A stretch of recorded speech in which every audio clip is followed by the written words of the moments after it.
Hello, welcome to On Air by Yoga for First Responders.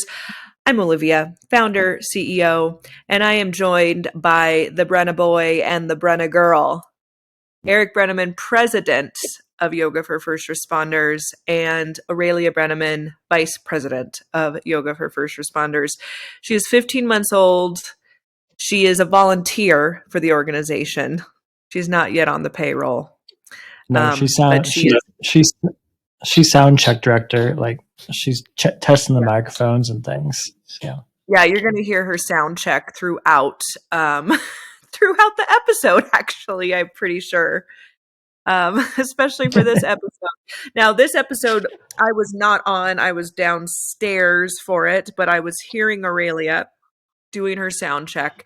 I'm excited to hear about this one. This one I know has brought tears to your eyes, this conversation. So tell me a little bit about who you spoke to today. So I had a conversation with Joe Spector. He's a retired firefighter from the Phoenix Valley. He's turned author, Instagram influencer, quite frankly. His Instagram handle is the Joe Spector. We laugh about that during the episode and how that came to be. But more importantly, we got into the power of health and wellness training in the fire service. So Joe has a powerful story that reminds all of us the power of one conscious breath. And that's why this episode is entitled One Conscious Breath. The story is probably about 3/4 of the way through. So listen up to that point. It will give you tears. It'll bring you goosebumps. It'll give you all the feels. We also talk about the importance in the episode of how the tide is changing around mental health and public safety from when he started his career actually as a law enforcement officer, then to become a firefighter and on through. His career path, my career path are very, very similar actually in timelines. And so I can't believe that I hadn't crossed Joe's path up to this point, but he is a phenomenal man. And this episode will bring you to tears. So take a listen. It's powerful stuff. And more importantly, reminds you to continue to practice in training and awareness because you never know when you're going to need that tool. Grab the tissue box, folks. Looking forward to listening to this. Let's give it a go.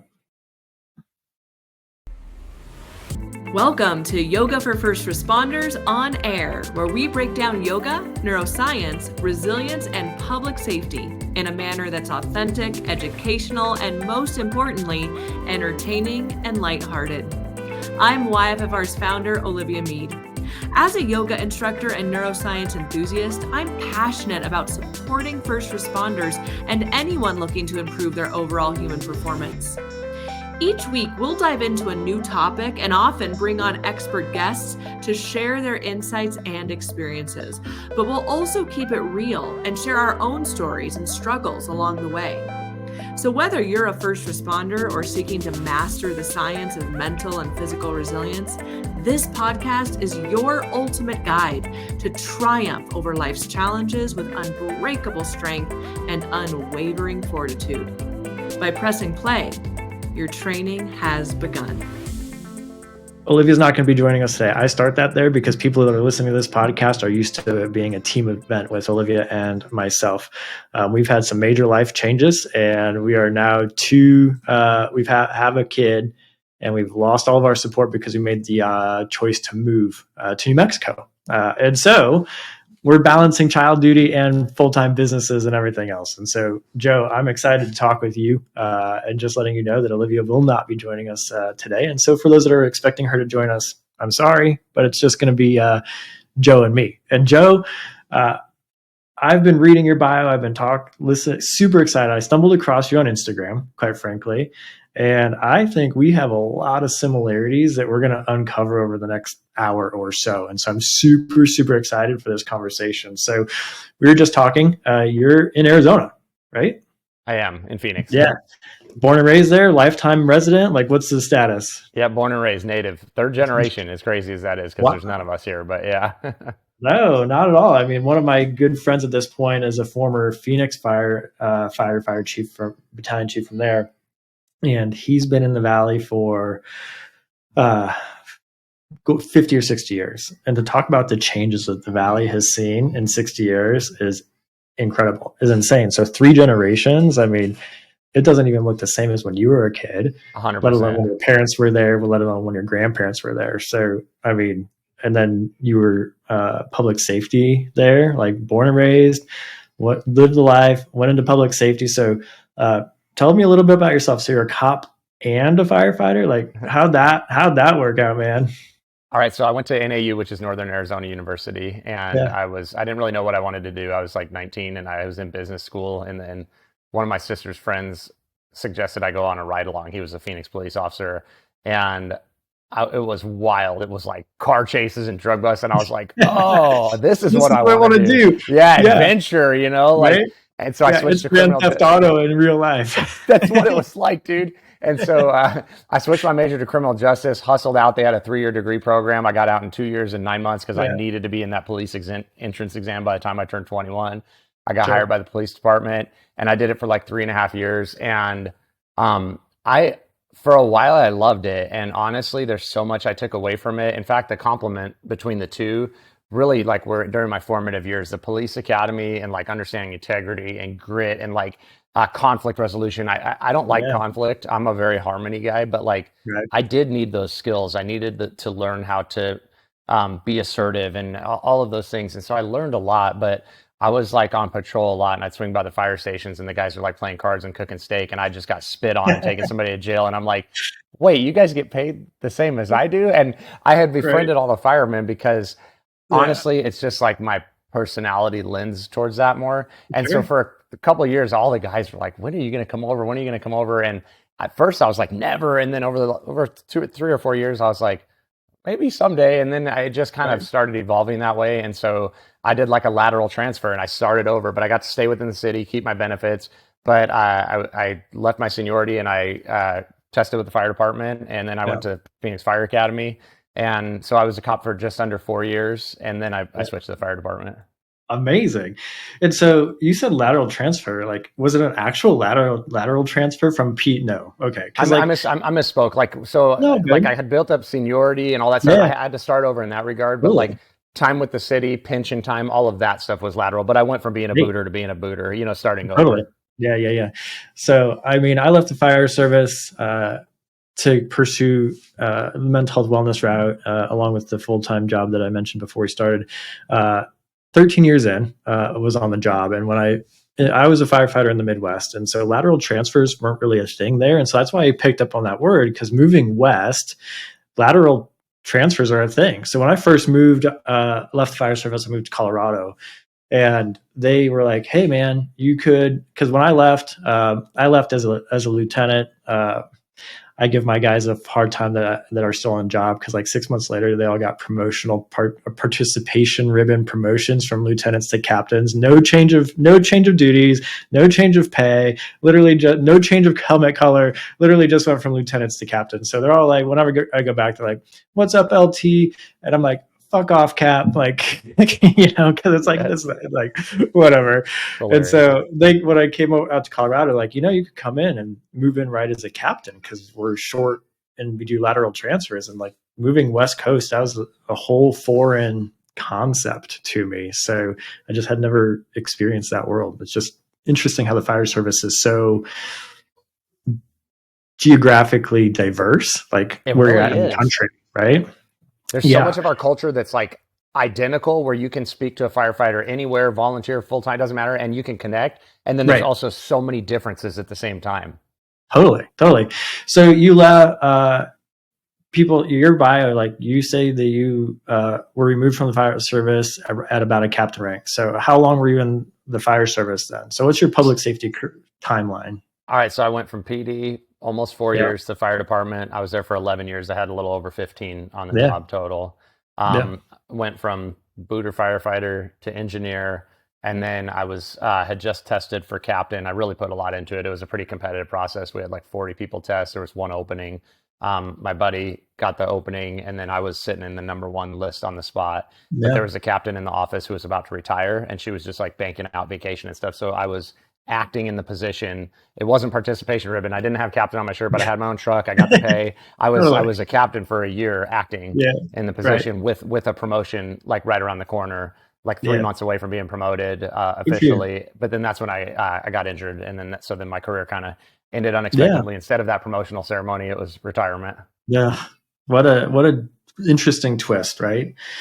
And that's something I like to talk to people about too, because I left the fire service on my own accord. Like a lot of guys that I feel like you and I are roughly the same age ballpark. I mean, I was 13 years on the job. You're 15 years on the job. Uh, how long have you been off at this point? Off the job? Since the end of 20, or since the beginning of 2018. So whatever the Oh my math is on goodness. that. Yeah. My last shift was December 28th of 2017. So Okay. like, Wow. okay. So, right. So I So, was I was 03 to 18. and I would have been for my full time. So I started as a volunteer first when I was in college. Got hired full time in 2004. I went through then. So anyway, just fascinating Parallel. similarities, and that's why I was like, when I started to dive into, I was like, I think we're going to have very similar stories here, and turns out it's true. So I didn't leave the fire service due to injury, due to mental health related issues. I left on my own accord and still struggled for about 4.5 years to find my identity after the fire service. Did you have a similar experience? Because your story is a little bit more common as far as like getting injured and then having to leave, unfortunately. And so I'm curious if I'm sure, yeah. What was your journey like to refine your identity after the fire service? Should we? I don't know if you do trigger warnings and stuff. I nearly killed myself, and so it went real south, and then it got amazing. So I don't know. Do you want to Yeah. hear all of that? Because that was part of it. Yeah, let's hear it. Like, well, this is like, so, and this is really good conversation. So this is kind of how we're feeling it out. So we at Yoga for First Responders, I really, really like something that you said, in that in the fire service, we are fully working in mental health as a crisis response rather than a proactive training tool. And that is something that we say that we want to be a tool from recruitment through retirement. Right. And I'm so tired. And one of the reasons I left the fire service is I was on my peer support team and helping out from the mental health standpoint. And the best peer support teams in the country do have a little bit of a proactive tint to them. But in my opinion, not nearly enough. Like I want to move upstream. And I think you do too from hearing your story. Like I want to move upstream. And if we can stop folks from falling into the river to start with, we will always need the safety net of peer support, of talk therapy, of all that stuff. We will always need that. But if we can stop one of our brothers and sisters from falling in the stream to begin with, shouldn't that be where we're focusing? Like, 100%. Shouldn't we be focusing up there? Like, so no, we're in the nitty gritty with you, my man. So share your story. Like, tell us how, like, that identity, because it's important. That identity piece is so critical. I dealt with it leaving on my own accord. You dealt with it leaving on from an injury standpoint. So others are experiencing that. So this is something I like to talk with people about. And so share that identity process and how that worked out. I will, and I'll tell. I'm like authentic with it. I'm an open Yeah. book, but I wanted to touch on something you just said regarding proactivity, if I can.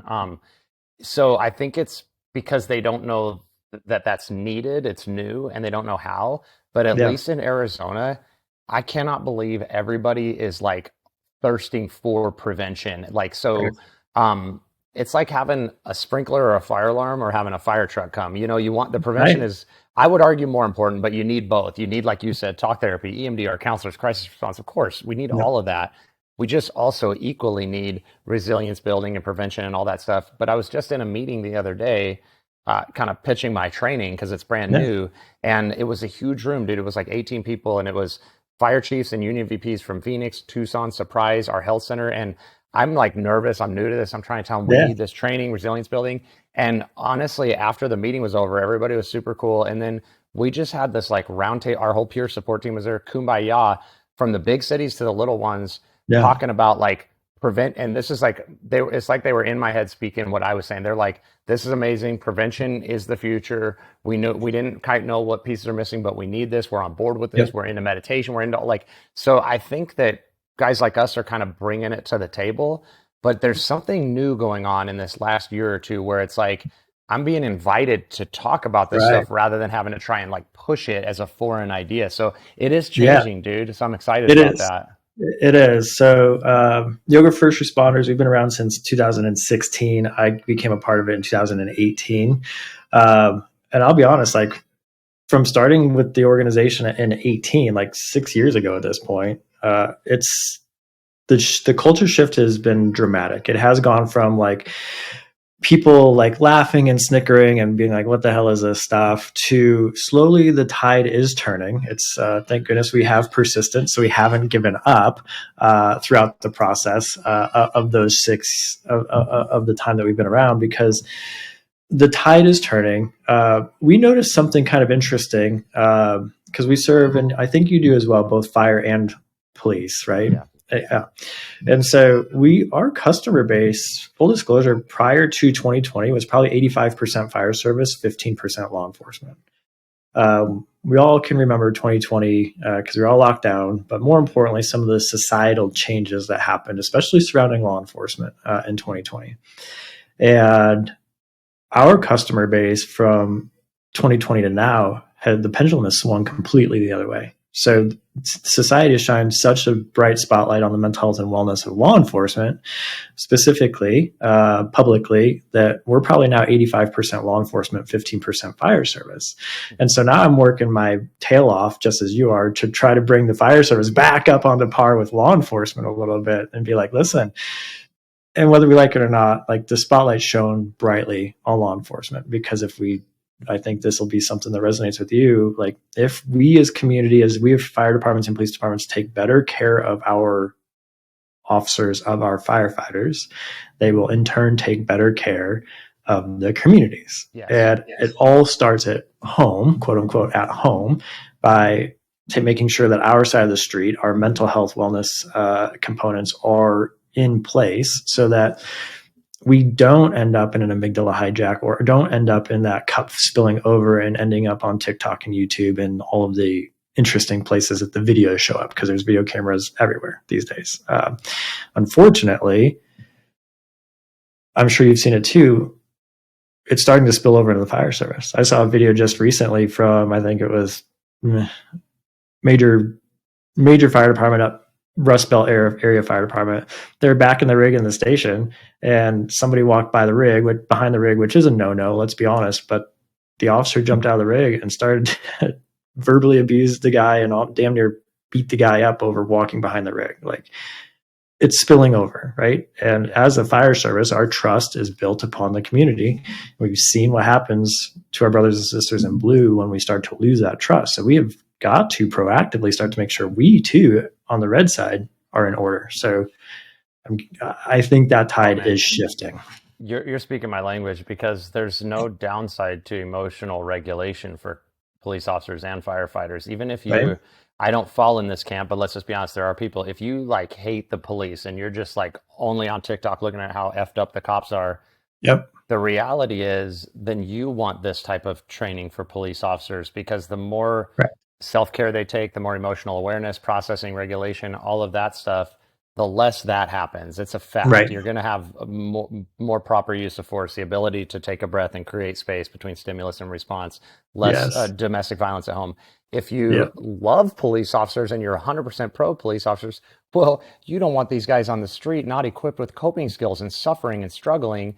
And if you're in the middle, or no matter who you are, you don't want the family suffering and the children suffering and all that stuff. So it's like, this is one of the rare things, the thing you and I do. It's like, it doesn't matter what your views are on cops or firefighters. Everybody wins when you get healthier people serving the citizens. And you're right. It starts at home and the bleed out. And the same thing for fire. We're seeing it here too. We're having some news stations with firefighters doing, it's more so like in the station, but also with customers. We don't have that conflict with customers as much as citizens, but we're having more addiction and drug use on the job, more workplace affairs like on the job. And it really, we need to learn how to process our emotions, how to meditate, how to do yoga, how to journal, how to all of that stuff. So it solves financial problems because there's less lawsuits and attrition and use of force things. It solves deaths and suicide. This type of thing, this prevention, it covers the board, and it doesn't really matter what camp you land in. Healthier police officers and firefighters benefits everybody on the planet, I think. It's a pretty easy argument to make. I mean, it's not a stretch. It's not a stretch. Like, let's be honest. And so, no, and what I really like about what we do and what you do is that we're all rooted, like you call it emotional fitness. I know we're going to get to your story, I promise, but there's just so many threads to pull. Like we're going to have to do episode 3 and 4 at this rate. I'd love that. Let alone 2. So you call it emotional fitness in your program, in your protocol. And we're all meatheads, so I'm trying to speak the language. Plus, it really applies, you know? And so are we. So cutting edge neuroscience calls what we work on autonomic fitness, because we're actually training the autonomic nervous system to be fit, right? And so what people don't realize and understand, and this is why we're driving right off the bat, is that you can actually train how your autonomic nervous system responds to stress.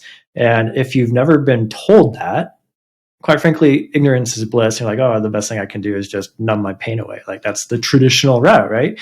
But we've gone through the fitness change, like in the fire service specifically. You can see that culturally starting to shift and change thanks to some key, quite frankly, early influencers like Fit to Fight Fire, Firefighter Functional Fitness. Those guys, like they really were breaking that path. And so now folks like you and our organization and others out there are trying to do the same thing from the emotional mental wellness side. And we are making progress. But what I want people to hear, and you've echoed this, is it's all based in science. Like I'm sure you get back, like even in your early days, like, oh, meditation sounds cool. I'm glad it worked for you, but I don't think it'll work for me. Like, have you had that conversation with folks? Oh yeah, and in the meditations, like in our app, I talk about that. I'm like, hey, if this sounds silly, talking to yourself, breathing, whatever. There's MMA fighters who are doing this. I'm on a pilot program on an app called 59 Breaths, where they track our heart rate variability and it improves athletic performance. It's all science based, and it's neat because it's like cold water. That's been around forever, but now people and all I don't know about you guys, the ice baths are at the fire station, but I tell these guys the reasons you love it. It's growing the part of your brain that builds resilience. It's changing your dopamine levels, giving you a sustained release, all that stuff. You can prove it with science.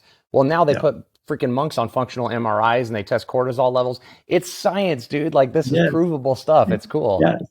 And that's what why I love this conversation and why the conversation is changing, right? So I used to when I had those conversations, I used to honestly, somebody would be like, oh, listen, yoga is not for me. And what they don't realize is that yoga truly is just a meditation practice. It's literally a breathwork and meditation practice. We add the physicality of body movement into it via the methodology of yoga. Because I'm like, most of you are going to the gym to process some of your stress out, right? Well, the benefit of the downfall of the gym is that your body's going to give out often time before your mind does. Because if I put 175 pounds over my head, I can only hold that or do so many reps of that, but my mind's still spinning.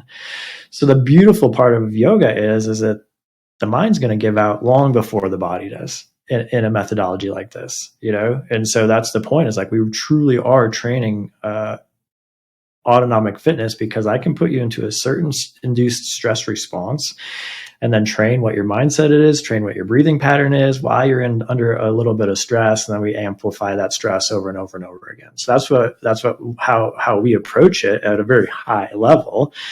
But it's because it's all science backed, and I can put people on heart rate monitors and study HRV. I'm a nerd and have the device. I'm a nerd, dude. On my desk, right here. But taped, anyway. So I do that too.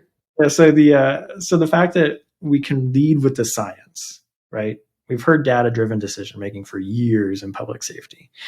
But the fact that we can actually now lead with the data on what you teach as far as meditation practices, which is exactly what we're teaching as well, is powerful. That's changing the narrative for these folks. And so I used to take the concept of, listen, yoga is not for me. It's not going to work for me. And I'd say, listen, everybody's got to find what's going to work for them. You find what works for you, right? Meet them where they are. However, I've gotten a little bit more bold in my statements the more science comes out, quite frankly. And I'm now pushing back on those guys and like, listen, dude, if you tell me that yoga, mindfulness, meditation, breathwork is not going to work for you, that means that you are the unique individual out of the 7 billion people walking this earth. And so with all due respect, if you're that unique, you should probably go put yourself into a lab and be studied, because we're working at literally the cellular level. So your cells are so different than the other 7 billion people. I need to study and research you much more in depth. Like, so Yeah, it will newsflash, work you're for a you. human being. This stuff works for all human beings, bro. I don't care if you're the most BAMF out there Right? and honestly, if yoga and meditation aren't for you, probably an indicator that you need more of it, not less of it, because you're not comfortable with it. And it's very hard to sit in your thoughts or hold a downward dog for that long. And the Right? reality is, and so have you ever heard of Yogapura in the Valley, the yoga studio? I'm not familiar with them. No.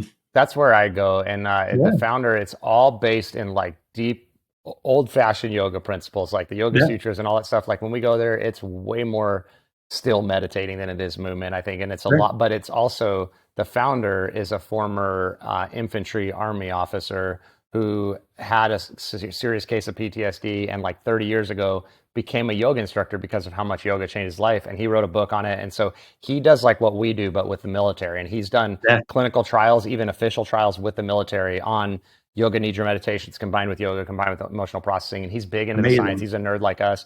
And so Yeah. we go there and we do stuff that's 2,000 years old, just like what you guys do. That's, But and veterans go there for free, and it's all translatable, right? And it's a yeah. it's a really cool deal. But yeah, yoga is 100%.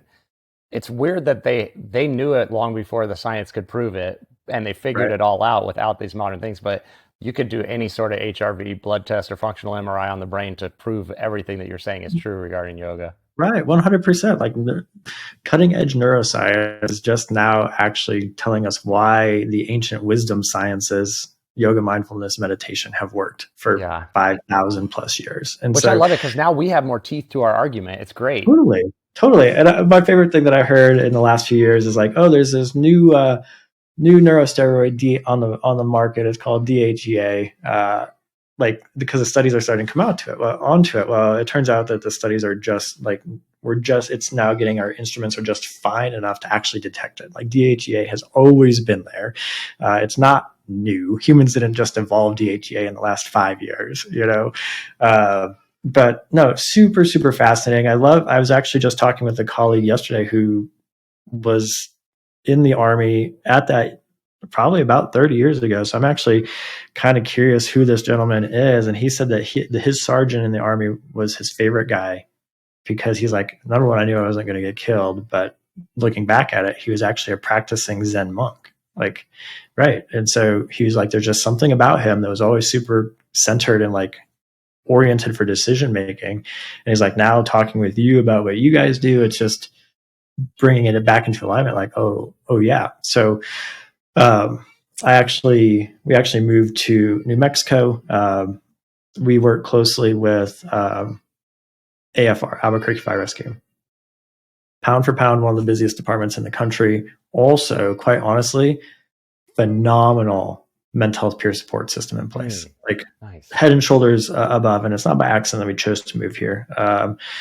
The folks that are running the academy, dude, the chief that's over the academy is, I'm going to get, I believe, Tibetan monk practicing still. And like, he runs a very highly disciplined academy because he's pulling from a lot of the ancient wisdom that if I can have your mind, body, and spirit performing optimally, you're going to perform and function at your job optimally. 100%. I mean, right? Like, so this agency is starting it at the academy level because that's their leadership that they have in place.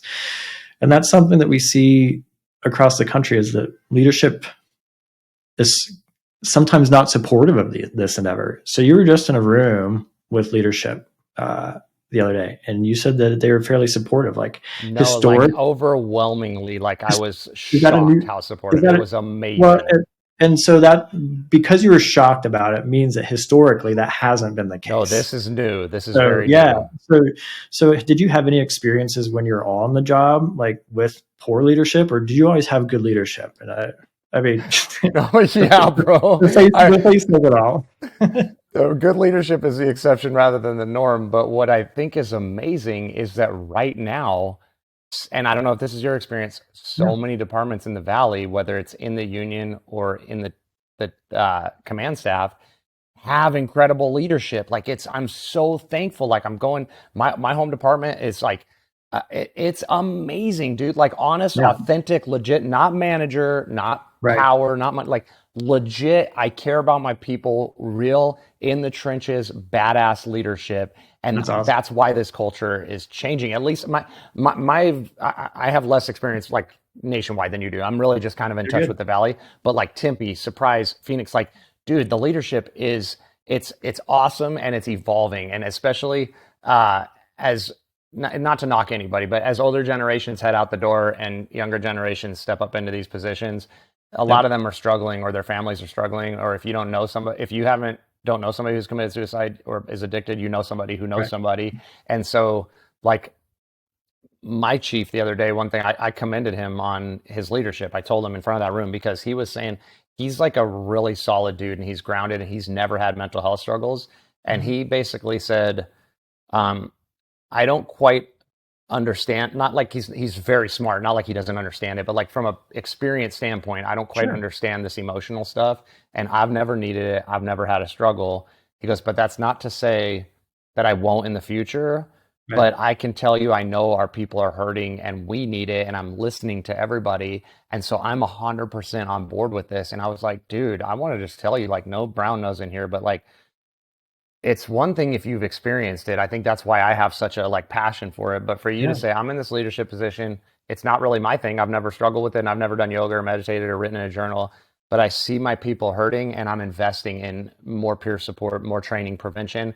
I was like, and this is the gentleman who got me hired, by the way. So when he was a booter on the fire department, I was a Yeah. booter on the PD, and he pulled me over. So now he's the head chief, and we're having this conversation, and I'm like, I'm so fucking proud of you, bro. Like, that is strong, strong leadership to say. Like, it's one thing if Yeah. you know it and you experience it, but to be like, I don't quite get it, but I know we need it and I'm investing in it. I was like, it gave me goosebumps, dude. It's just so, Yeah. I'm so proud of him. No, and that's awesome. And there's a lot of good work happening from the mental health wellness side in the Valley. I mean, you guys have had programs in place for years, external programs through IFF and that kind of stuff. They were kind of the industry standard for a while, have had peer support teams in place for a long time. And to this conversation, like, again, we're starting to move even more into the proactive thing. I know there's some fantastic yoga teachers. We haven't trained them, but there's some other programs in the Valley that are working, and they're having some great success down there. And so I'm excited to see how this goes, because from across the country, you know this, the Phoenix Fire Department in Phoenix Valley is looked at as an industry leader, as an industry standard in many, many different aspects, mental health included. And so to see and hear of that shift, that change of like, no, we realize proactiveness is the future of mental health is super powerful, because you and I both know that if the Valley moves in that direction, the news gets out very, very quickly, and it's going to make huge inroads and impacts. So I'd I be gotta step remiss. in. I'm not with Phoenix Fire Department, FYI. I just want to throw that out there. So I'm with City of Surprise. I grew up there in 2003. You were talking about that station, like 3 stations, Orange Grove's no city. It's Right. like this huge city now. So City of Surprise is where I was talking about, and that's my chief. And so it was just, there was representation. The union VP from Yeah. Phoenix was in the room, Sure. and Sure. he is like really, like, he's had his own experiences. He opened up and shared, but he is driving this hard. And I think the Yeah. Valley, like Phoenix, is like what you said. When Phoenix does it, almost everybody does it. But also too, there's a lot of the smaller departments around the Valley are more cutting edge and more Oh, proactive. And that's what was so neat to have, like, yes. this guy from Phoenix, like one of the biggest cities in the country, come to this meeting in Surprise and listen to this. Yeah. And then all of us Yeah. talking about it. Plus, Right. Heart Fit for Duty was there because they run our physicals, and they were talking about integrating mental health. And then there was a guy from Tucson. It was just this huge, like, not huge, it was like That's 18 awesome. people, but it was like this consortium of, like, it was a conversation like Yeah. this. After the pitch meeting was over, we just talked like this for an hour, and everybody opened up and shared, from Totally. chiefs to union VPs, and it was awesome. Yeah. And yeah, and I said Phoenix. I kind of mean the Valley in general. Like, yeah. So I appreciate the clarity on that. I also will have to talk after the show about some of the connections. Have you been on Chief Gray from Buckeye, his podcast yet? Nope. No, this You'll is have to really get. I'm just stepping into all of this. Yeah, It's been man. like a passion project with the podcast. And now the only reason this all started into formal training is I started getting invited to do more of it. And like my Yeah. union VP and different people said, can you create official training? I've been like making journals and podcasts for the last 4 years for free, investing my own money into it. And it's only in the last 6 months that I've turned this into like, oh, these guys want official training. So I teamed up with Olivia Mental Health. I got a video production company. I started building the app and all this, but it was like, I've been like trying to like yell into the megaphone on this stuff. And then all of a sudden last year, I just started getting invited to do these things and being asked to create more. So this is actually one of my very first responder podcasts. I've been doing lots of mental health stuff throughout the last couple of years, but I'm just now kind of starting to network and do all of this stuff. Yeah. So reach out to Chief Gray over at Buckeye. I will. He's got a podcast. I was a guest on his podcast a year ago or so, and you'll love Chief Gray. First and foremost, he's got a great voice. He really does have a voice for radio. He's a fantastic speaker. But anyway, he's a former Phoenix guy, moved over to Buckeye. Good stuff out there. So we'll connect with some more of the network after the show. Yoga First Responders started the exact same way. Like it started off with just like Olivia yelling into the microphone, and that's what's cool about all these programs is that you have to yell out into the microphone because you're seeing something that need is there before it's even realized. And then all of a sudden the people start knocking on the doors. And sometimes you're like, why can't they knock on the doors a little bit faster? Like, are they not getting this? We're trying to solve this problem, and it's a little bit slow to grow once in a while. But circling all the way back to the concept of identity, and then we'll start to pull on some of those threads a little bit, if that's all right. If that's all right with you. No, I sidetracked us. I'm sorry. No worries. Like this is why I love doing podcasts, because I know we sent you the form ahead of time, right? And you were fabulous on returning that with a Loom. Like you were like Joe. Everybody out there, if you want Joe on your podcast, he was the most honestly. We got a 15-minute Loom video from him that was like, this is who I am and this is what I'm doing. So it was a fantastic. And yet, whenever we get into the actual room, now the conversations, they end up like this because it's two firefighters sitting around the coffee table drinking coffee, and that's what's amazing about it, right? I won't lie, I am drinking out of my Westmont, Illinois police mug because support both sides. We did a program with them, and you know how it goes. You grab a mug as you're on your way out of the station, and so have a collection of the mugs as we go. So share that story a little bit, and you can go into it as much detail as you want to, as little detail as you want to. But I was just on another episode talking about identity after fire service and how our singular point of focus as I am a firefighter, and we say that over and over and over and over again for 15, 20, 30 years, even in 1 year, how devastating that can be when that's no longer the identity.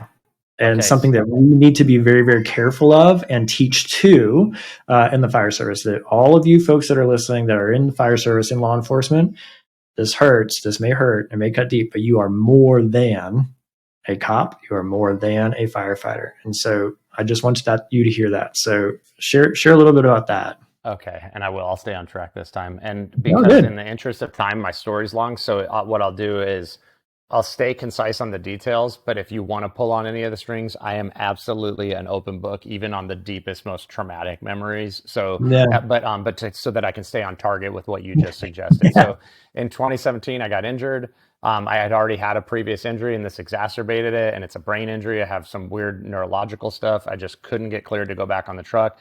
Barrow's neurology, my neurologist, Phoenix Health Center, like nobody was. It's some rough symptoms, and it's progressive. It's getting worse, and it's going to get worse. So it just is what it is. But then, so I medically retired instead of promote. Like literally, because of the way the medical retirement process is, I literally was like in the same building where I was supposed to be getting promoted while my friend got promoted, who was next on the list, and I was retiring like in an adjacent room. It sucked.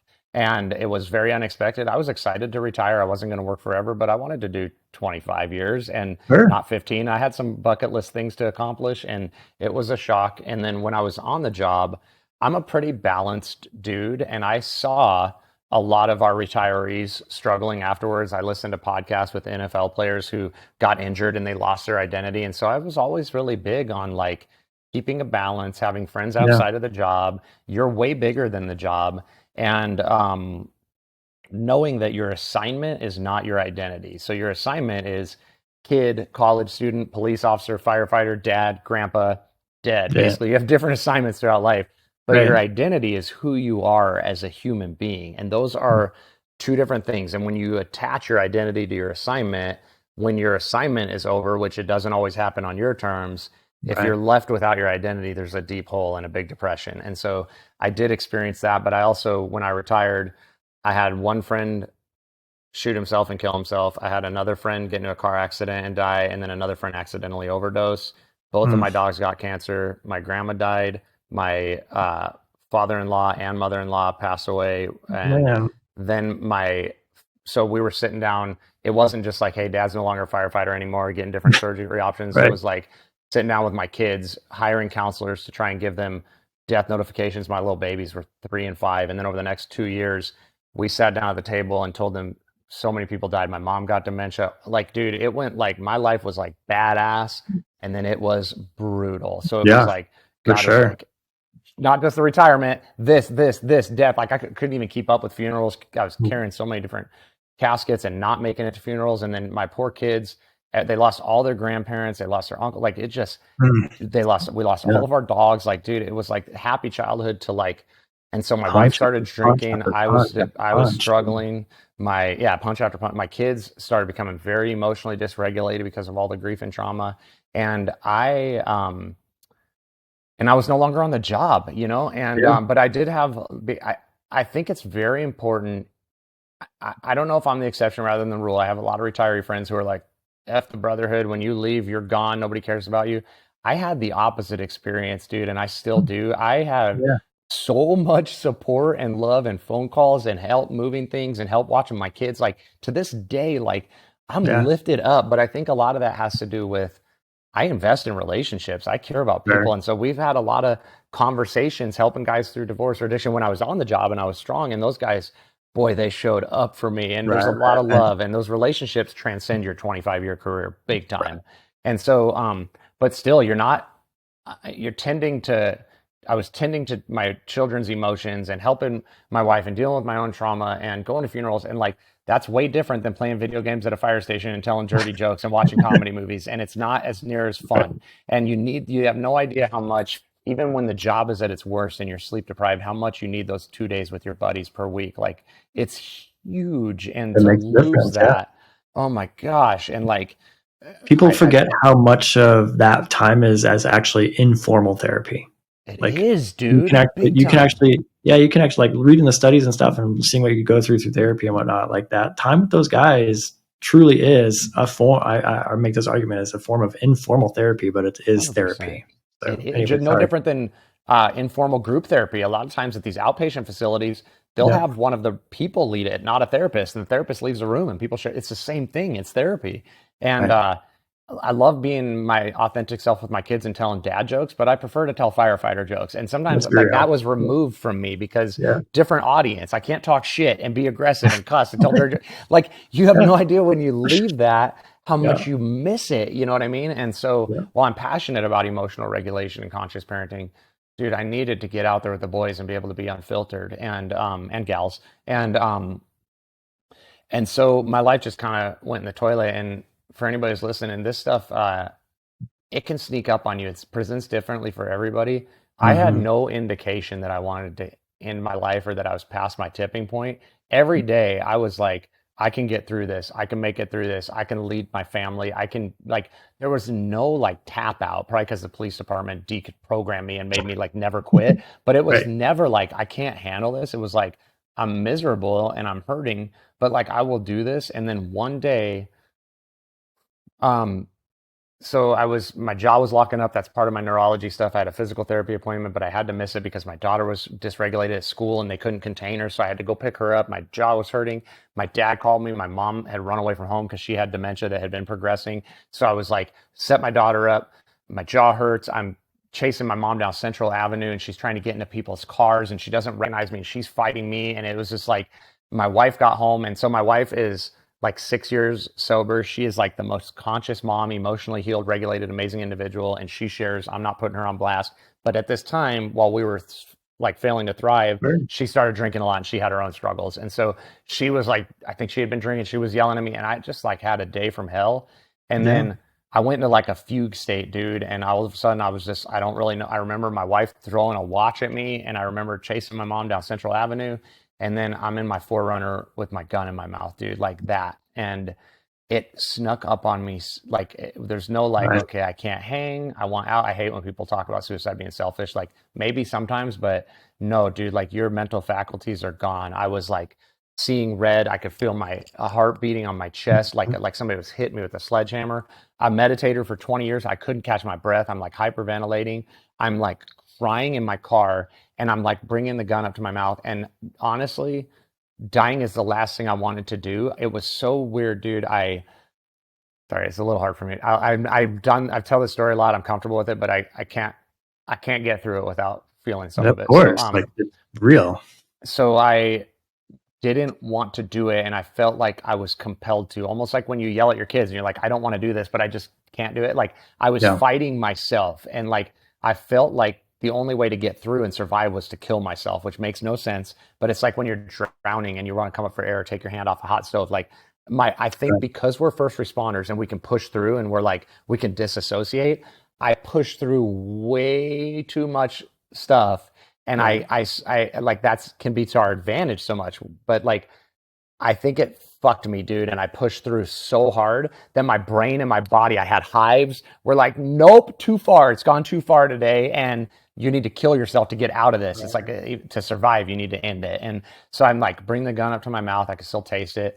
And I'm just sobbing. I'm like thinking about how I'm going to leave my family. And I honestly didn't want to die, but I felt like I was like, I don't know what the right word is, like possessed almost. And then I'm like wrestling with myself, dude. I was so close to killing myself. I had my finger on the trigger, and I didn't want to, dude. And then I was able to just like catch my breath, dude. One big like meditation breath, like One. Mm. one breath saved my fucking life, dude. And this is why I push meditation on the guys. And I don't give a fuck if you don't think it's for you. It's for you. And if it's not for you, it's for a brother and sister. Like, I was able to create a little bit of space, and I broke the trance. And then all of a sudden, it was like the gun was the enemy. And the gun, I threw the gun back in the open glove box. And I literally, this is so weird and it's like kind of embarrassing, but I like couldn't get away from it fast enough. I flung myself out of my car and I landed in the parking lot, and I knocked the wind out of me. Boom.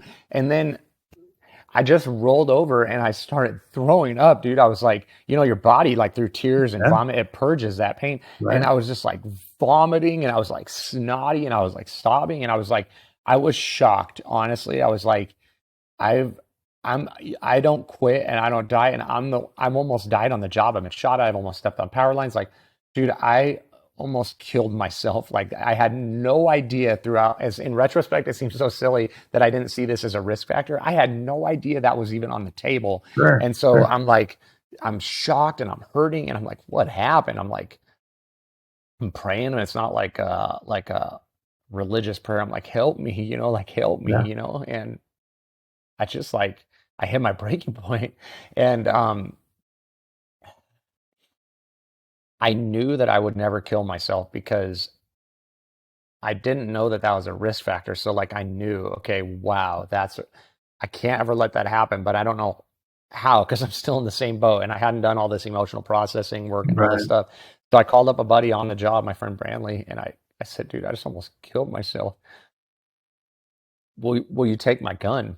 And so I went over to his house and he took my gun, and I like hugged him and we're crying together and Yeah. stuff. Dude, when you have one brother or sister who will listen empathetically and hug you and not judge you, I don't care how like silly that sounds to my warriors out there, that can save your life. And we need to change our culture and be open to talking and listening and sharing these exchanges, because since I started opening up and talking like this, so many other people have started doing this to me, and that's what drives me, to be honest with you. Absolutely. And then I called my counselor, because I had been in a little bit of therapy with some stuff like real minor. It had been years, and I was like, hey, I left him a voicemail. This is an emergency. Can you see me? Can I get back in? It had been several years, but that just like started this journey of and I just started like I nerd. We were talking about being a nerd. I got like textbooks off of Amazon on suicide Right. recovery and post traumatic growth, like school textbooks.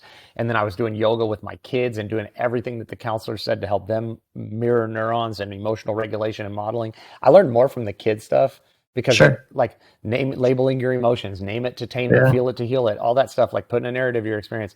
I was like at all these different therapists. My wife put herself, she was so brave. I told her like, you're drinking every day, and I just almost killed myself. Like we had to come to Jesus meeting, and she put herself into an outpatient facility, and there was 2 firefighters there, by the way, from Phoenix. It was crazy, but coincidentally, but Right. she got sober, started attacking all of her trauma and processing.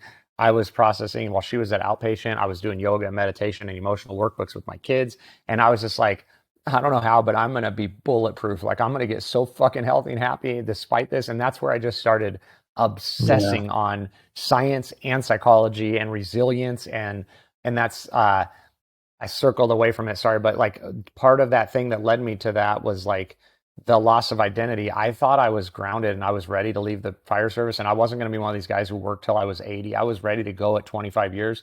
But dude, it was a crushing blow to not have, it wasn't so much my identity. I don't think I felt less than. I know that that experience is there, but like that connection and that informal therapy. And even though Yeah.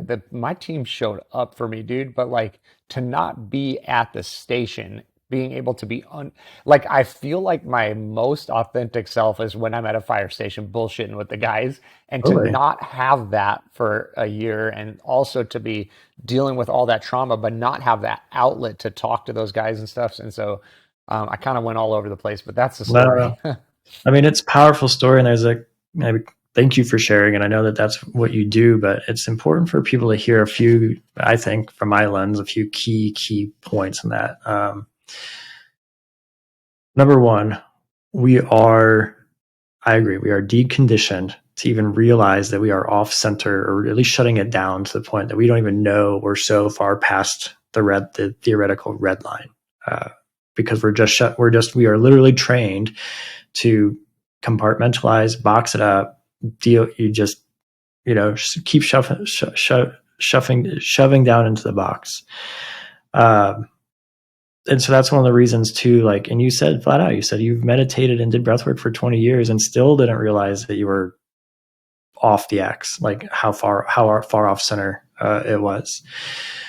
And I think that shows how powerful the deconditioning is, or the dissociation from ourselves are, when we are in these positions of public safety. And because we have to be, whether we like it or not, we've talked about this, like we have to be there because you can't, because of what we deal with on a day in and day out basis, putting the uniform on. And so for those that are listening, notice that it takes even more awareness to realize, even more awareness, not less, more awareness than to start to realize this that you're moving off of center. And we've quite frankly made it part of our culture. Like I've been to health and wellness conferences that are then funded by the bar crawl that night. Like no joke, like it just becomes so institutionalized in our culture, right? This is the thing that I argue, and I know hear you saying it too, and I got literal goosebumps when you said it, is it's the power of one breath. And that's why that's what I drive home. Like everything that we talk about too, I don't care what you take or leave. I just taught a class on this yesterday for one of our online programs, but it's the importance of the power of the breath. Because if you can find in that seeing red rage at life to the point where you have your pistol in your hand, one conscious breath stops the train. Save Like my life, one breath. that is the most powerful testimonial you can have over the power of breath work. And that's what you teach. It's what we teach. It's why we are so passionate, both of us, about that. And that one breath, literally one breath, changes the trajectory of your life forever. And not just your life, but your wife's life, your kids' life, and their kids and their kids on down the line. Like, so the power of one breath. And so the takeaway from this episode specifically is that the power of one breath. Powerful stuff. After, I'll be honest, like what I just was actually talking with an energy worker. So I know some people are going to be like, holy shit, this just went super woo woo. But but I just tried different things. Like my massage therapist was like, you're super tight. Have you had some new issues coming up? And so I have a friend who's a former cop down in South Florida, and um, he recommended this energy worker. So anyway, I was working with her, and a couple of the threads that she pulled on that I didn't realize, and it's kind of to this too, is that like how important that camaraderie and brotherhood is. That you don't realize it. Like I didn't have the brotherhood experience after I left fire service. Like I talked at this point on a regular basis. I talked to 0 people from my fire department 7 years later. On a semi regular basis, probably 2. But I've invested in my relationships with people like you, and so I actually have probably a stronger brotherhood after the fire service. They were near me because of proximity, but I found my tribe now, quite frankly, which are Oh my men gosh, and I women always like say you. proximity is not connection, dude. Oh my gosh, 100%, sorry to right? interrupt you, but that really Yeah, resonates. absolutely not. And so I have better, deeper connections now with firefighters and cops across the country than when I was on the truck, quite frankly. But the thread that she pulled on was that theme that I could. One of the things that I dealt with was like setting my boots down on the ground for last time. That thud of hitting the boots in the ground. Every firefighter knows that sound. Like when you drop them, getting off the rig or whatever.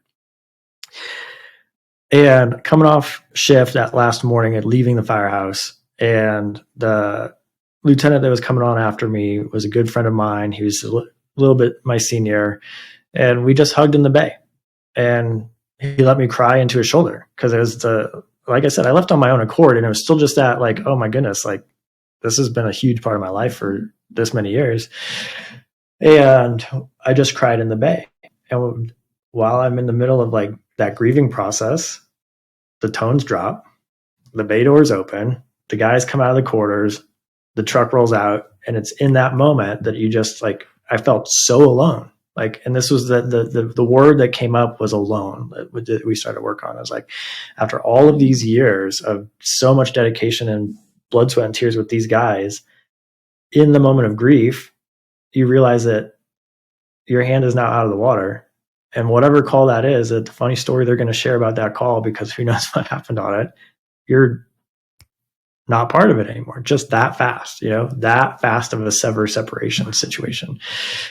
And I guess even up to this point, so now 7 years after leaving the job or so, still dealing with that aloneness.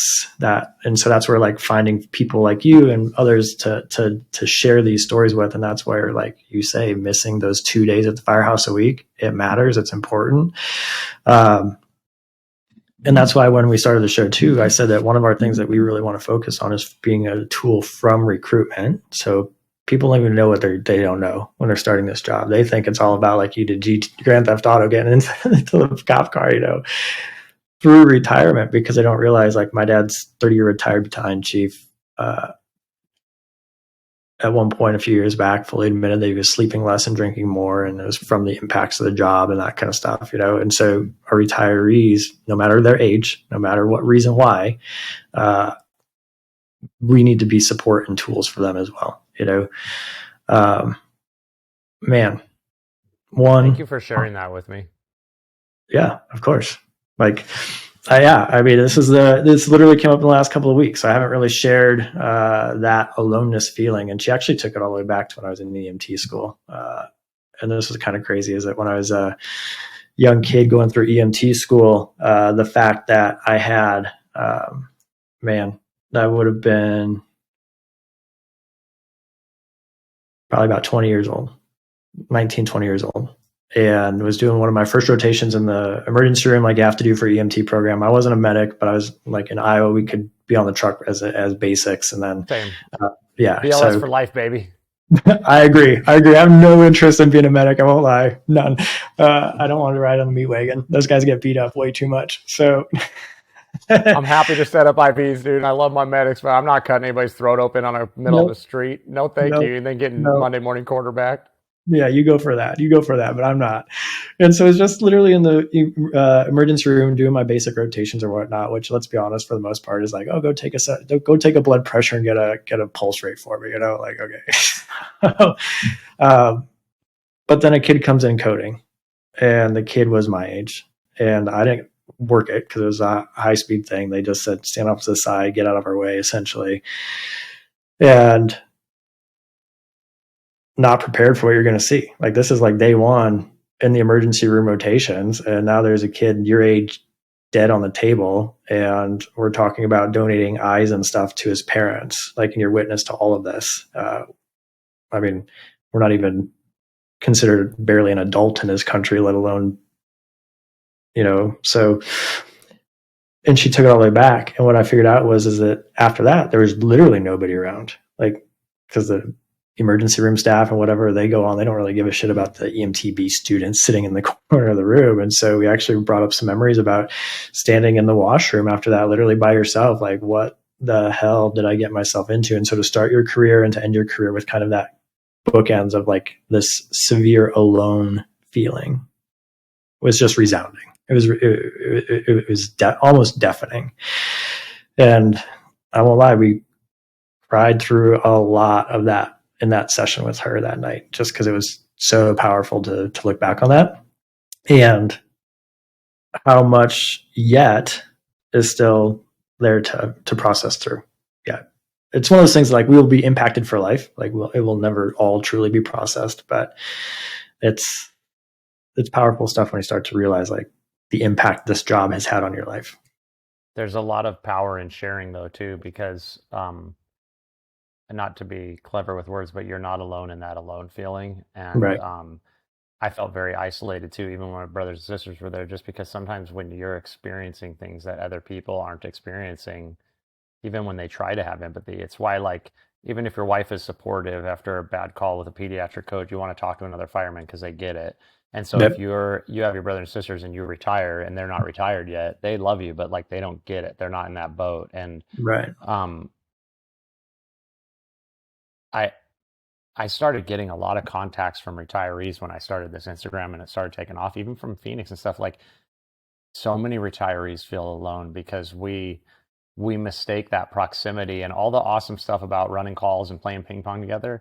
Yep. That isn't the same as having conversations and connection like this. And the harsh reality is those calls get run without you, no matter what committees you were on or how badass you were when you're promoted. Like, no matter where you go, the department keeps on moving without you. They will hire new people and promote new people, and the wheel keeps on spinning. And but these relationships and these authentic connections and these sharing, those are very real. But you have to invest in that.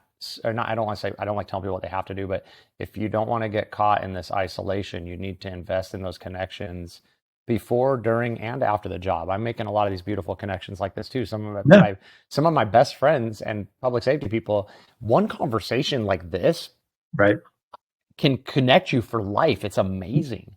100%.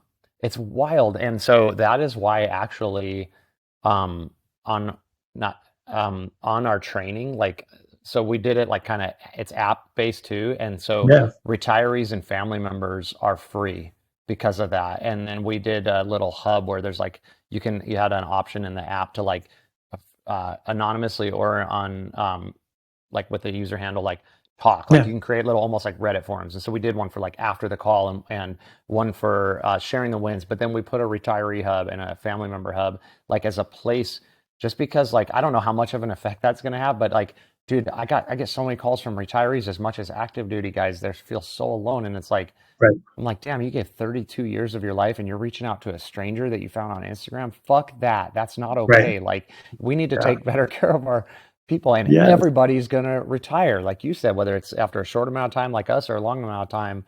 And man, it's that isolation will either kill you or it will hinder your quality of life big time at a minimum, like for sure. Yeah. So dive into this. I mean, dive into your training. The website, I'm going to read it out, is ggg.training. So grit, growth, gratitude. That's what the 3 G's stand for. And so, I mean, I love your testimonials on your page. because it really resonates, because it's about what our testimonials say, especially the first one.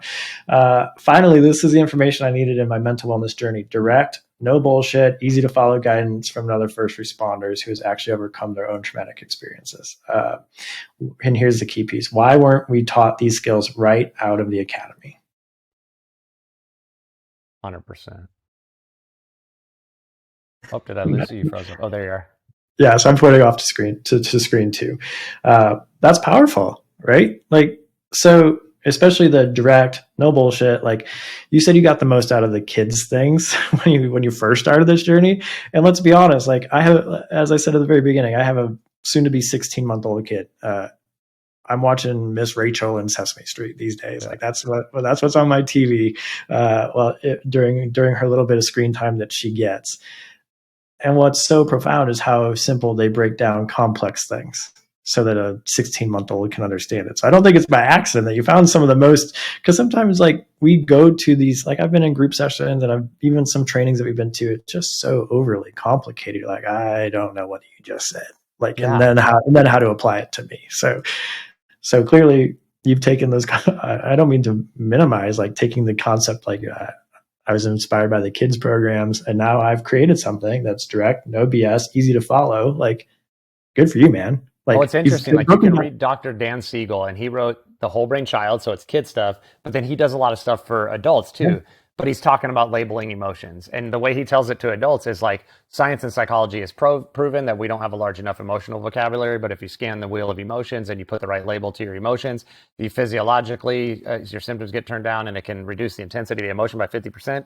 It's the same concept. But then he says to kids, you got to name it to tame it. Label your emotions. And it's like, look at the feelings wheel. Well, I got to tell you, firefighters and me, it's the same thing, but like the jargony language, it's good to share the science to prove your case, but like it's so much easier to remember, name it to tame it. Guess what, bro? If you feel like shit, if you scan this wheel and you put the right word to your feeling, that can decrease the volume by 50%. That's like the way they teach it to the kids, like Sesame Street. Like, dude, what Sesame Street teaches is like important shit, bro. I grew up on that. Like when you look back on it, you think it's silly, but you're like, I better listen to Big Bird. This motherfucker knows what he's talking about, you know? And so, and I hate to missed the chance to kind of plug my training, but can I go back to something I'm going to give you the opportunity to continue. So I'm kind of just joking, but like I want to touch on something outside of that you said that really resonated with me was the awareness. And like I had a lack of awareness, even being somebody who like nerds out to Tim Ferriss and studies myself and meditates. And I think every cop and firefighter, I don't know if your experience is this. Have you ever met any one of them who will be like, yeah, my resilience isn't up to par. I should investigate myself. None of them, dude. We all think we're resilient as hell. And the problem is, me too. And the problem is, you are resilient. You can't make it through an academy and run these calls without it, but that doesn't mean there's not stuff under the surface that you're not aware of. And so the analogies I like to use is like, my buddy Steve Gilbert was my off-going engineer, and he would always tell me there's water in the truck, in the tank. But I would still always, I was a pain in the butt. I didn't want to do it. I would always climb up to the top of the truck and check my water tank, because I can't imagine getting to a fire, trusting that there was water in the tank, and then the guys don't have water in the hand line. Same thing why our medics have to check the drug box off, even when the off-going medic goes, hey, there's plenty of, whatever, Versed in there or whatever. Dude, you better open up the drug box and make sure, because you get on a pediatric call and you don't have the right medication you need. And so there's just, don't make assumptions. Just be open-minded to the fact that you might have some lacking coping skills, emotional skills. Your family might be struggling and you don't even know it. You're beating them up and you're not even aware of it. Because resilience, we don't know how resilient we are until we get tested. And I got tested, dude. And it's the unknown unknowns that will kill you. And so unpacking your emotions and it's like our fireground factors. You want that intel. You want to be able to size up your relationships, your resilience, your mental health. Don't just be like, no, I'm good. And then where you're into retirement and you're drinking more and your family's struggling or you kill yourself like I almost did. Like, dude, that awareness is key. Humility and awareness. And like I heard Jocko Willing talking the other day. I don't know if you know much about him. That he's a scary dude. He's the toughest individual on the planet. And he talked about crying and emotions. And somebody asked him, are you emotional? He said, do I make decisions based on emotions? I was so happy to hear this because I thought he was going to scoff. Because like honestly, no firefighter who thinks there's too tough for emotion can challenge that guy, right? He's terrifying. And he'd kill you with his bare hands. And he goes, do I make decisions based on emotions? No. But do I cry because of the fellow Navy SEALs I've lost? Yes. Do I get emotional with my family? yes, you have to process your emotions and move forward. And that's a warrior right there. And Right. so like it's super, I loved hearing him say that, because it's like, dude, it's not either or. It's like those Shaolin monks you were talking about, monks. Right. That is warriorship, bro. You get your head cut off if you go to like a Shaolin monk and mess around, F around and find out on that. Warriors are more centered and grounded and process emotions. I'm not talking about crying all the time and being emotionally, like, it's the opposite of that. It's being aware Yeah. and regulating and processing Yeah. and accepting and moving through that so you can stay centered and grounded. Yeah. And so just that awareness is, we have a huge lack of awareness at how big of a struggle it is after retirement, how many people are killing themselves and addicted, how resilient we really are if we don't unpack our, if you don't check that water tank, take a deep dive into your childhood. You've been feeling alone for 40 years and we didn't even know it. You start unpacking your childhood, you're like, oh shit. And so like, don't be scared Right. to acknowledge that you don't have that you have a lack of awareness, and to create that awareness on these things. Not you, I know you're not scared of it, but for my people who are listening out there, Totally. that just struck a chord with me when you said that, because that was my experience too. Well, and it's so true. And so we are rooted in extremely traditional yoga. So Olivia actually my wife actually did her 500-hour training in Rishikesh, India, under a master teacher there. And so when she left, she asked her teacher, and she holds it very true, and he's done some interviews with us too. What's the one thing that I can teach to like keep your legacy going? Because just like martial arts, there's lineages, everything in a lot of these ancient practices, right? And the one word that he boiled down 500 hours of training to was awareness. If you can go back home and teach awareness, then you are continuing to carry on my legacy. And that's the point, whether we like it or not, that's actually the point of meditation, of yoga, of breath work and mindfulness practices, is to start to grow that skill of being self-aware. And it takes time. I noticed this in one of your videos. You're like, hold on, stick with me. It takes time. Like, you don't expect this to be like the overnight pill that's just going to solve everything tomorrow. But it takes time. It takes practice. It takes dedication, just like any other modality of fitness. I'm going to tie it back there, since you call it emotional fitness. We call it autonomic fitness. Like any other modality of fitness, you don't expect to go and run a 4-minute mile on day one. Right? Like this is your analogy as well. And this is why I can't believe that we've both been in the health and wellness world for 7 years and our paths haven't crossed yet, just because of how identically aligned we actually are. And so this is one of the reasons why, honestly, I love doing podcasts. Like you said, you're new to this. This is only going to be our episode like 12 or 13. Like we're new to the podcast world as well, but have been on several shows. And it's why I love this, is because we get to meet new people. We get to have a true 1 hour, which doesn't sound like much time out of your whole life, but a true 1 hour in-depth conversation, which every person I've been on a podcast with or have had on my show, I now have their phone and we text regularly, like, because it's that deep of an impact between the people doing the show as well. And then that impact goes out to the world. Yes. And so it's powerful, which is why I'm super excited to do episodes like versions 2 and 3 of this show with you, because this is kind of a get to know you. Like, let's see if we can bro hug it out. And turns out, I'm in love with Joe. I won't lie. I have had likewise, brother. I appreciate it. And so we'll figure out, like, we'll do an entire episode on just like the science behind this stuff, because I think like our audience eats that up, and to hear like how you talk about it is just going to be slightly different than how we talk about it. Even though we're studying the same people and talking about the same things, it's just slightly different words because of your lived experience versus my lived experience versus Olivia's lived experience, right? So we'll all come at the exact same thing, and it'll resonate. And so I do want to give you a chance, as we're rounding in towards the end, to give yourself a plug. Like, I think what you're doing is fantastic. And so I'm going to say it again, GGG.training. So it's an app. It's got a hub on it for your partner, for the retirees to join in and to have these conversations. It looks like there's daily meditation practices on there that you probably guide people starting from very, very basic to more in-depth practices as you go along, because it is a fitness app. So plug GGG training. Tell us, people, where they can find you. You got a hell of an Instagram following. Like, how the hell did you grow that? Like, I don't know, Like, because I was never even on Instagram as a user until a year ago. So I'm like so new to social media, but that was part of like trying to put the word out there to this. And then I just honestly, through doing stuff like this, authentic communications, and then I kind of had a couple of reels go viral, and that yeah, made it go crazy. And then just like it just it's kind of stressful. It's grown much faster than I anticipated, to be honest with you. It's I wild, but mean, folks, there's a need his for this Instagram, stuff. there is, and I mean, his Instagram has over 10,000 people following it at this point. So, what's your Instagram handle? Like, where can people I'm at the Joe Spector. at the Or Joe the Joe Spector? Spector, yeah, just Yeah, THE, and that's just because on Joe Spector was Instagram. taken, and the guy wanted to charge me $1,000, so I put a "the" in front of it when I started. I didn't have any I money. mean, I would just say I'm like the Ohio State. Like everybody knows Exactly. Now I'm Ohio like State I'm the University. Joe Spector. Like there's not really Exactly. any other ones, Like, but like like own it. I am the Joe Spector.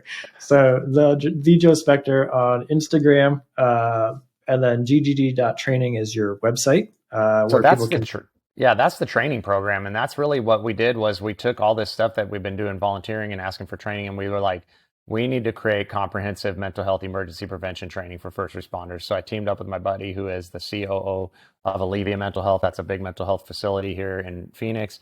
It took what I learned with the experience I shared with you, and got together with a media team and like created training for first responders that's 100% evidence based to help people if they're in the struggle, but more importantly to prevent. And so it's 20 different videos for to be disseminated internally in the department, like if you do video training on target solutions. But Yeah. we kind of do it a little bit like TikTok style. They're engaging. It's not like just check a box. It's like there's no wasted airspace. We talk about resilience building, mindfulness meditation, addiction and dependency, and we offer all sorts of resources and stuff so that like, because right now, dude, if you're in trouble and you're a first responder, you have to have a crisis, be aware Yeah. you're in a crisis, break the stigma, reach out for help, get the help you need with a therapist who you connect with, and then start getting all these tools. And that's bullshit. We're trying to dismantle that. Everybody should have this stuff right out the academy. So all the stuff my family and I learned in crisis through the parenting, through my stuff, through the yoga studio, through my wife's outpatient facility,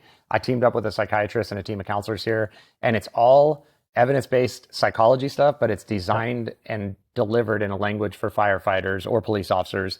And so like it's a 90-day mental health journal that's basically takes 5 minutes a day, but it's evidence-based. And then it's a training manual for stations. So if you watch the video, but you want to reference the tools that are in there, and then it's 20 videos. But then like if you're training on fitness and you give the guys an awesome gym at the station, of course that's amazing. But to have families, retirees, and the ability to meditate and learn these things on your days off, that's really important. So we put it all into an app too.